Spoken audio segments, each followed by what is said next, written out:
ओम शांति।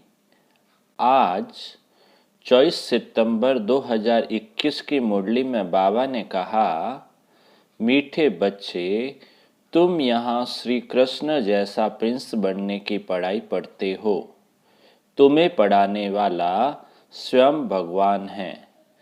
आज की मुरली का प्रश्न है, बाबा जब भगवानुवाच शब्द बोलते हैं तो कई बच्चे भी मूंझ जाते हैं।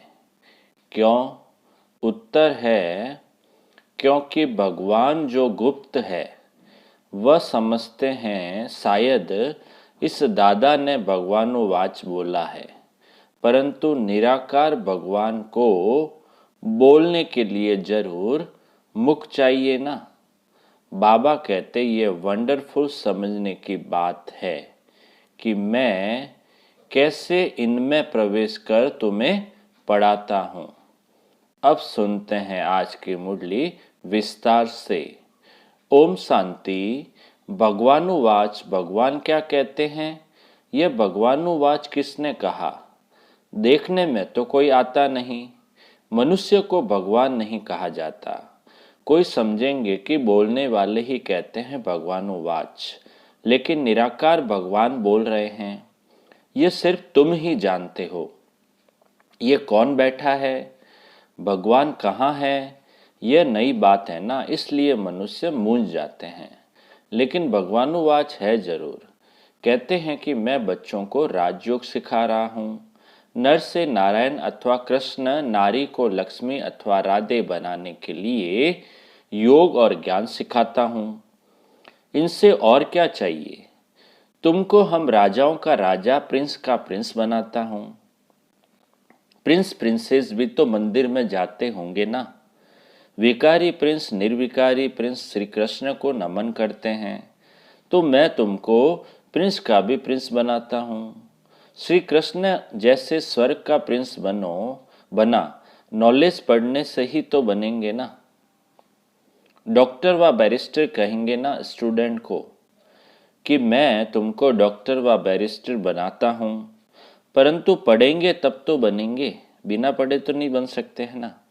बाबा कहते, बच्चे अच्छी रीति समझते हो कि राजयोग सिखलाने वाला एक ही भगवान है, न कि कृष्ण। राधे कृष्ण तो अलग अलग राजाई के बच्चे हैं। उनों की आपस में सगाई होती है, शादी के बाद नाम बदलता है। इसलिए चित्र में भी लक्ष्मी नारायण के नीचे राधे कृष्ण को दिखाया है। अब बाप अच्छी रीति समझाते हैं कि यह ब्रह्मा भी नंबर 1 भगत था। पिछाड़ी में नारायण की पूजा करते थे। कृष्ण की भक्ति की व नारायण की भक्ति की एक ही बात है। कृष्ण ही बड़ा होकर नारायण बनता है। अब तुमको नर से नारायण बनने के लिए राजयोग सिखला रहे हैं। अब तुम्हारे 84 जन्म पूरे हुए। अब इनकी आत्मा भी पढ़ रही है, फिर भविष्य में श्री कृष्ण बनती है। बाप कहते हैं, बच्चों, तुम ज्ञान चिता पर बैठ गोरे बनते हो, फिर काम चिता पर बैठ सावरे बन गए हो। यह है कंसपुरी। मैं तुमको कृष्णपुरी ले जाने के लिए आया हूँ। श्री कृष्ण ही सर्वगुण संपन्न 16 कला संपूर्ण है। यहाँ कोई में सर्वगुण है नहीं। मैं आया हूँ बच्चों को संपूर्ण निर्विकारी बनना है योग बल से। बाहुबल है हिंसक लड़ाई, जो तीर कमान से होती थी, फिर बंदूकों तलवारों से हुई, अब तो होती है बाम्स से। खुद कहते हैं हम ऐसे बाम्स बनाते हैं जो घर बैठे सब खत्म हो जाएंगे। फिर मिलिट्री क्या करेगी? बाप कहते हैं, मीठे मीठे बच्चों, यह पाठशाला है। मैं तुमको प्रिंस श्री कृष्ण जैसा बनाता हूँ। जो फर्स्ट प्रिंस सतयुग का था, वह अब 84 जन्म लेकर कलयुग में बैगर बना है। भारत में ही उनका राज्य था। फिर पुनर्जन्म लेना पड़े ना। कृष्ण को भगवान कहते तो भगवान फिर पुनर्जन्म में कैसे आएगा? भगवान तो निराकार है, वह है ही एक रचयिता, बाकी सब है रचना। तब तो कहते हैं कि हम आत्माएं सब भाई भाई हैं। बाप समझाते हैं कि तुम ब्रह्मा कुमार कुमारी आपस में भाई बहन ठहरे, तो फिर क्रिमिनल असॉल्ट कैसे हो? तुम वर्षा एक बाप से लेते हो भविष्य के लिए। अगर पवित्र नहीं रहेंगे तो शांति धाम सुख धाम में कैसे जाएंगे? पुकारते भी हैं, हम पतित बन गए हैं, पावन बनाने आओ। तो बाप कहते हैं, मुझे याद करो, ये तुम्हारा अंतिम जन्म है। तुम सब आत्माएं अब वापस वानप्रस्थ में जा सकती हो, इसलिए वानप्रस्थी हो। ऐसा कोई गुरु रास्ता बता न सके। यह ज्ञान है ही एक बाप के पास, वही पतित पावन निराकार है। बाप कहते हैं कि मुझे याद करो, थोड़े टाइम के लिए मैंने इस तन का लोन लिया है। शरीर बिगर आत्मा कैसे बोल सकेगी? भगवानुवाच है कि मैं बुढ़े साधारण तन में प्रवेश कर तुम बच्चों को पढ़ाता हूँ। मैं गर्भ में नहीं आता हूँ। गर्भ में आने वाले को तो पुनर्जन्म में आना पड़े। मैं एक ही बार आता हूँ। प्रकृति का आधार मुझे जरूर चाहिए। मैं इसमें बैठ तुमको पढ़ाता हूँ। किसमें? ब्रह्मा बाबा के तन में। यह तो पहले अपना जवाहरात का धंधा करता था, कोई गुरु ने नहीं सिखाया। अचानक ही बाप ने प्रवेश किया। करण करावनहार होने के कारण इससे कर्तव्य कराते रहते हैं। यह भी सीखता जाता है, तुम भी साथ में सीखते जाते हो। बोलते हैं तुमको, परंतु सुनता पहले मैं हूँ। पढ़ाने तुम बच्चों को आता हूँ, परंतु इनकी आत्मा भी पढ़ती रहती है। बच्चों को राजयोग सिखलाने आया हूँ, ऐसा कभी कोई पढ़ाते नहीं है। यह है पावन बनने की बात। यह संगम युग है ही पुरुषोत्तम बनने का। पुरुषोत्तम श्री कृष्ण था। स्वयंवर के बाद उनकी डिग्री कुछ कम हो जाती है। स्वयंवर के बाद उनकी डिग्री कुछ कम हो जाती है, इसलिए श्री कृष्ण की महिमा बहुत है। नाम ही है श्री कृष्ण पुरी। इनको कहा जाता है कंसपुरी। बाकी कहानी बनाई है कृष्ण और कंस की। बच्चों को समझाया है कि परिपक्व अवस्था होने से भक्ति आपे छूट जाएगी। तुम कभी कोई को ऐसा नहीं कहना कि भक्ति न करो, उनको ज्ञान देना है। बाप तुमको ज्ञान दे, स्वर्ग का प्रिंस बनाने आए हैं। कृष्ण भी स्वर्ग का मालिक था, अब नहीं है। फिर से वह भी राजयोग द्वारा बन रहे हैं। तुमको भी पुरुषार्थ कर बाप को याद करना है। हेवन की स्थापना करने वाला है हेवनली गॉड फादर। वही आकर नई सृष्टि रचते हैं।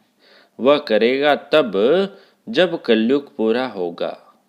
सत्युग त्रेता में नहीं आते। कहते हैं मैं कल्प कल्प संगम युगे आता हूँ। उन्होंने कल्प अक्षर निकाल सिर्फ युगे युगे लिख दिया है।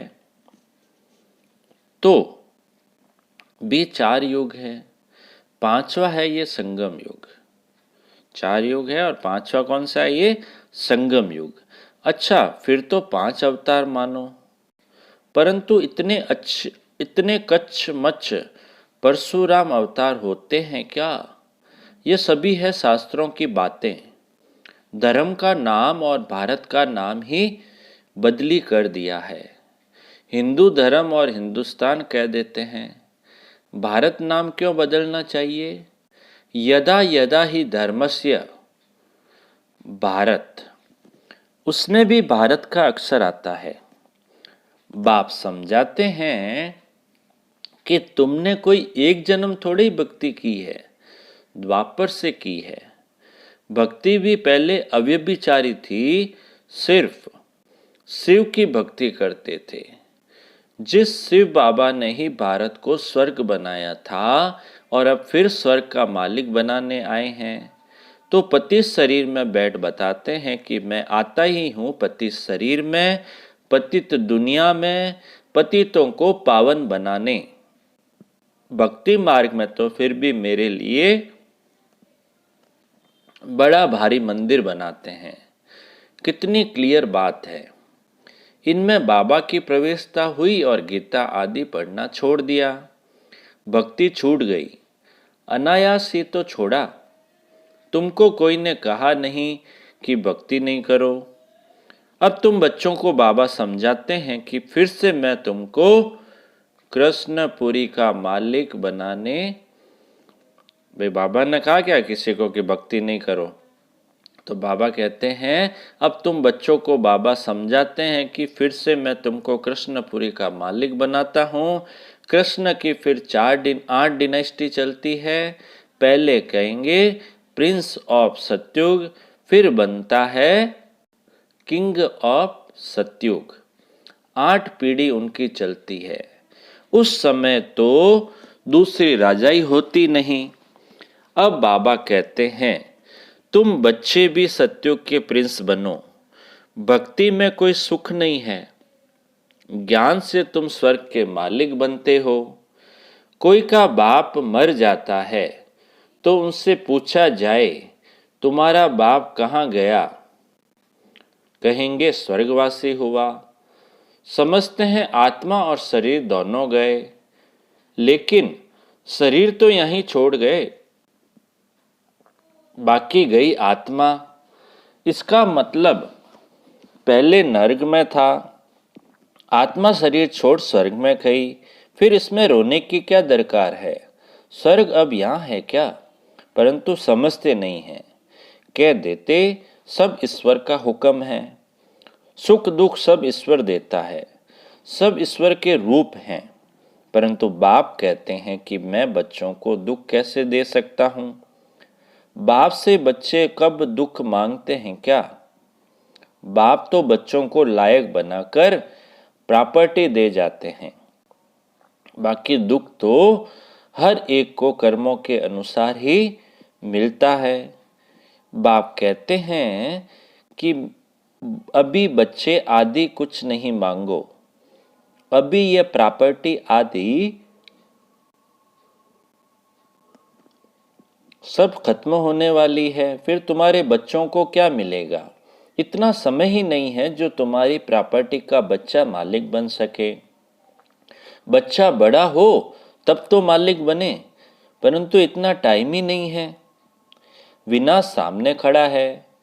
मनुष्य तो कहते हैं कि कलयुग में अजुन 40,000 वर्ष पड़े हैं। यह ब्रह्मा कुमार कुमारियां तो विनाश विनाश करते रहते हैं। कहानी है ना, शेर आया, आखिर तो आया और खा गया। सब समझते हैं कि थोड़ा थोड़ा काल आएगा, यह तो होता ही रहता है, लेकिन तुम कहते हो कि महाकाल आया हुआ है। शिव बाबा कालों का काल आया हुआ है जो सभी आत्माओं को वापस ले जाएगा, तो शरीर तो जरूर छोड़ना पड़े। इसलिए बाबा कहते हैं योग से पवित्र बनो, आत्माओं को पवित्र बनाए, फिर वापस ले जाएंगे। अगर पवित्र नहीं बनेंगे तो बहुत सजाएं अंत में खानी पड़ेगी और ऊंच पद भी पा नहीं सकेंगे। Shri Krishna number 1 pass with honour है, उनको स्कॉलरशिप मिलती है, 21 जन्म राज्य पाते हैं। कितना सहज समझाते हैं। बुद्धि में बैठता भी है, फिर गुम हो जाता है। किसको भी भक्ति छुड़ानी नहीं है। बाप आए हैं भक्तों को भक्ति का फल देने। कहते हैं मैं कल्प पहले मिसल, फिर उसी साधारण तन में आया हूँ। कल्प कल्प आकर तुमको पढ़ाता हूँ, यह है ऊंच से ऊंच पढ़ाई। तुम जानते हो हम सतो प्रधान थे, अब तमो प्रधान हैं, फिर भारत ही सतो प्रधान बनता है। और धर्म वालों ने इतना सुख नहीं देखा है तो दुख भी नहीं देखा है। बाहर वालों के पास पैसा तो बहुत है, तो गरीब देश को कर्ज देते हैं। उन बिचारों को पता नहीं है यह तो रिटर्न हो रहा है। बिल्कुल घोर अंधियारे में कुंभकर्ण की नींद में सोए हुए हैं। पिछाड़ी में हाय हाय कर उठेंगे, फिर तुम कहेंगे टू लेट, क्योंकि लड़ाई शुरू हो जाएगी। फिर क्या करेंगे? बंबोर को आग लग जाती, फिर तो टू लेट हो जाता है। इसलिए बाप कहते हैं, बच्चे अब जल्दी जल्दी पुरुषार्थ करते जाओ। बाबा कोई जास्ती तकलीफ नहीं देते हैं। बाबा को आकर कहते हैं कि बाबा अगर हम पूजा नहीं करते तो वह कहते हैं कि यह तो नास्तिक बन गया है। बाबा राय देते हैं कि साक्षी होकर बाबा की याद में रहो। थोड़ी थोड़ी पूजा बाहर से कर दो। एक होता है दिल से करना, दूसरा होता है राजी करने के लिए करना। अंदर में तुमको सिर्फ बाबा को याद करना है। अगर कोई तंग करते हैं तो पूजा कर दिखाओ, तो वह खुश हो जाएंगे। यह कोई पाप का काम नहीं है। बाबा तो बहुतों को कहते हैं शादी आदि पर भले जाओ। बाबा ये थोड़ी कहते हैं शादी में नहीं जाना है। बाबा कहते हैं शादी आदि पर भले जाओ, दोनों तरफ तोड़ निभाना है। वहां भी सुनाते सुनाते कोई न कोई को तीर लग जाएगा। शादी में इतने लोग आते हैं, उनको भी थोड़ा बाबा का ज्ञान दोगे, हो सकता है किसी को तीर लग जाए। युक्ति से चलना है। बाप का फरमान है कि अब पतित नहीं बनना है, पवित्र बनने से ही तुम कृष्णपुरी के मालिक बनेंगे। शिव बाबा को याद करो तो विकर्म विनाश होंगे और विश्व के मालिक बन जाएंगे। बच्चों, ऐसी ऐसी युक्ति से अपने मित्र संबंधियों को समझाना है। वह है जिस्मानी यात्रा, यह है रूहानी यात्रा। यह रूहानी यात्रा बाप सिखलाते हैं। कहते हैं कि मामेकम याद करो तो पति से पावन बन जाएंगे और सब कुछ दूर हो जाएगा और सब दुख दूर हो जाएंगे। कोई विरला व्यापारी व्यापार करे, अर्थात बैकुंठ की बादशाही लेवे, श्रीमत पर चलते रहो। ऐसे भी न हो पैसे आदि कहाँ मुफ्त में जाएं, कुछ फल नहीं निकले। घर बार भी संभालना है, बच्चों की पालना भी करनी है। सिर्फ श्रीमत पर चलना है। राय लेनी है कि बाबा इस हालत में हम क्या करें। बाबा बच्ची कहती है कि हम शादी करें, तो बाबा कहते हैं कि शादी करानी ही पड़ेगी, क्योंकि उनका हिस्सा है, उनको दे दो। बाप सिर्फ समझाते हैं। फिर भी कुछ पूछना हो तो पूछकर श्रीमत पर चलो। बच्चों को बाप की आज्ञा पर चलना है, इसमें ही कल्याण है। अच्छा अच्छा बाप दादा बोले, मीठे मीठे सिकिलदे बच्चों प्रति मात पिता बाप दादा का याद प्यार और गुड मॉर्निंग। रूहानी बाप की रूहानी बच्चों को नमस्ते। हम रूहानी बच्चों की रूहानी बाप दादा को याद प्यार, गुड मॉर्निंग और नमस्ते नमस्ते नमस्ते सदा रहेंगे हंसते हंसते, बन जाएंगे फरिश्ते। वाह बाबा वाह, वाह मेरा भाग्य। अब पूरी मुरली में से धारणा के लिए जो मुख्य सार है, पहला, हर कर्म साक्षी होकर शिव बाबा की याद में करना है।